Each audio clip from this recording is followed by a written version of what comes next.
tungkol sa Yamashita Treasure, lalo na sa mga sign na naka-triangle or naka-hilira na parang sa triangle position ng mga puno or bato. At dito guys ay ating tatalakayin ang tungkol sa sikretong meaning ng isang naka-triangle position ng mga puno, gaya ng Old Carabao Señorita Mingo, mga iba, niyog at saka yung mga kasya ng mga kahoy o mga puno. Tandaan nyo yan guys, ay may iba't hulugan ho yan. Gaya nitong ating actual ho na nakita sa isang site.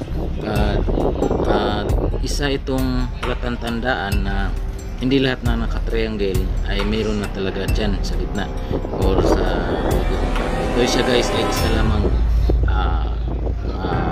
layout ng isang exit at entrance ng mga tunnel. At based sa aking observation o sa aking explore na area, isa ho itong maliliit na mga Mingo Carabao or yung mga Old Carabao na tinatawag sa amin na Señorita na Carabao na Mingo. At isa itong lumang puno nasa higit siguro nasa World War pa siguro ito ng mga puno, World War II time. At ito guys ay isang punong mangga na tinatawag namin na Señorita. Dito yung mga maliliit na Carabao Mingo ang bunga, matamis ito guys.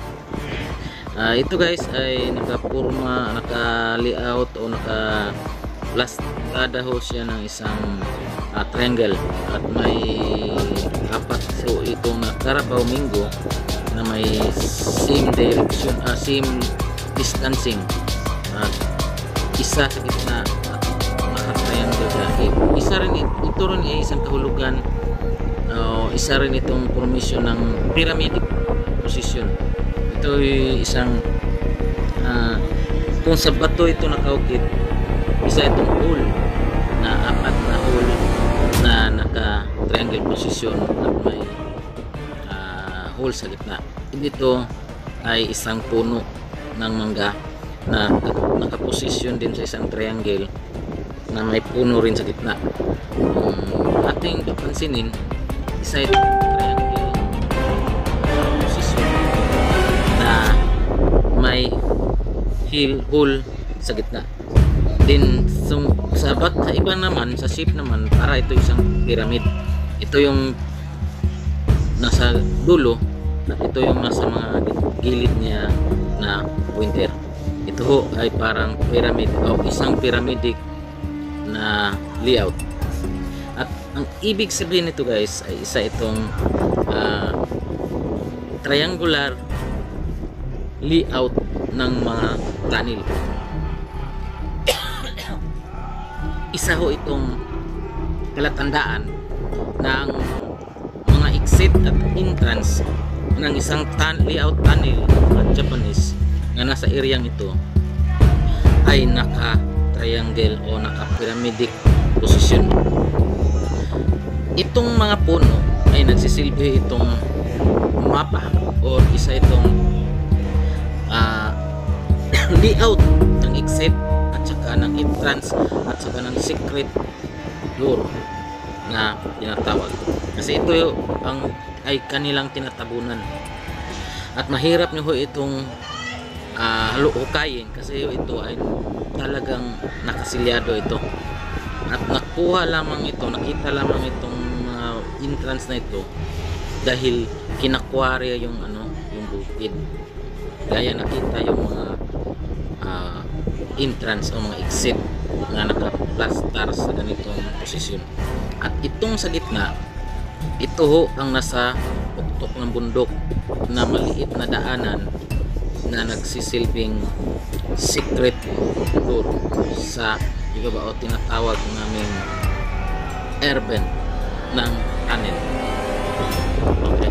At ang kanyang distancing guys, kung saan natin matatagpuan ang layout ng tunnel na ito, ay base ho sa kanyang distancing ng puno. na may distancing ho siyang 10 meters bawat isa, at 10 meters ang pagitan nila. At i-multiply din natin yan sa 10. Kaya 10 meters i-times natin sa 10. Ganyan ho yun guys. At 100 meters distancing niya paes. At dito matatagpuan ang layout ng tunnel na naka-triangle position. May isang entrance at dalawang exit, at nakaposisyon siya sa S at north at west. And then ang kanyang secret door o secret way na tinatawag o airpin ay nasa tuktok 100 meters din ang distansya. Oh, guys, ito ho guys ay isang layout, at actual ho itong nakita at na-explore. Isa itong palatandaan na hindi lahat ng isang naka-triangle position ay agad-agad nasa gitna, sa paligid na o nasa gitna na. Ito lamang ay isang palaisipan o palatandaan ng kanilang ginagawang layout sa tunnel, at kailangan lang nating pag-aralan upang matuntun natin at mahanap natin ang kanilang taguan. At dito guys, huli guys, na magkaroon tayo ng kaalaman, magka-learn tayo nito sa mga ganitong sign.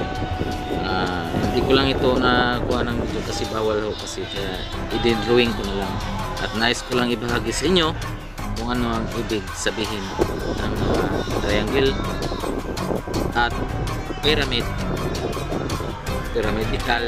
position ng isang kahoy, hole at bato. Okay, thank you guys, and hopefully na magkaroon tayo ng konting idea. Nice ko lang ho i-share ang aking kunting nalalaman at based po sa aking actual na experience. Salamat ho guys.